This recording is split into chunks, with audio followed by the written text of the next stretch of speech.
3 17e reçoit Pau, 6e. L'Estac est à 4 points du premier non relégable. Le Pau FC a le même nombre de points que le 5e, synonyme de play-off. Le besoin de capitaliser est donc très important pour les deux équipes, chacune dans leur moitié de tableau. Ce sont les joueurs de Nicolas Oussaï qui se livrent plus et se procurent des situations en ce début de rencontre, avec Dogan Alemdar qui est déjà sollicité.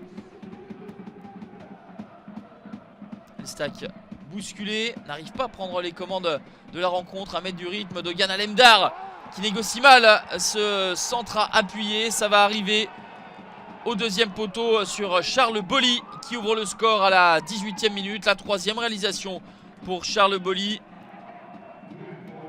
On le disait, le Pau FC était beaucoup mieux rentré dans sa partie, et Dogan Alemdar qui, dans cette saison compliquée de l'Estac, est globalement le joueur qui est plus à son niveau. Bien même lui ici n'est pas impeccable, et Charles Bolly, il faut encore terminer le travail. Marque légèrement excentré côté gauche.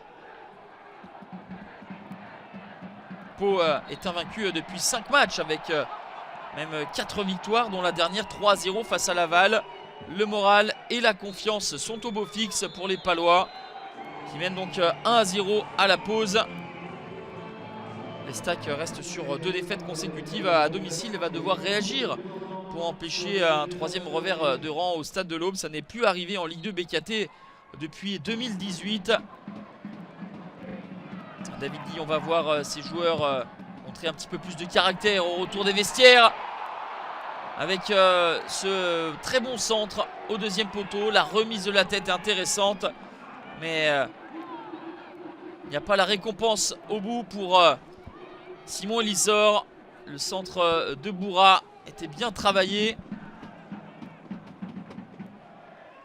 On a radicalement un changement de physionomie depuis le retour des vestiaires, avec des Troyens qui ne veulent pas baisser la tête, qui ne veulent pas accepter la défaite sans réagir. Ils vont égaliser à la 72e minute grâce à cette très jolie frappe bien placée de Kylian Dong.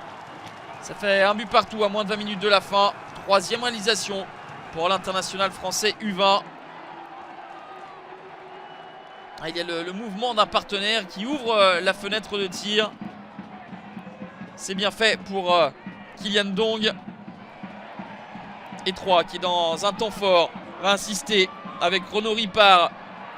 Le dédoublement et le centre. La reprise est parfaite également de Mohamed Diop. Le Sénégalais ouvre son pied et, avec l'aide du poteau, va tromper Mehdi Janin. Ça fait 2-1 pour les Troyens. Un visage beaucoup plus conquérant en deuxième période. Pau est sonné, Pau est dans les cordes, mais va avoir un soubresaut dans les dernières secondes. On va atteindre la 90e minute dans quelques secondes. Le ballon dans la surface de réparation, et qui se jette, fait le geste juste pour égaliser. Mons Bassouamina, le 9e but pour le Congolais, lui qui était sorti du banc à l'heure de jeu légèrement dépassé. On n'avait pas franchement réussi à le trouver. Il avait fait beaucoup de courses sans parvenir à être servi. Là, il se jette et de la semelle touche le ballon. Cette trajectoire a effet, trompe de Dogan Alemdar. Ça fait 2 buts partout.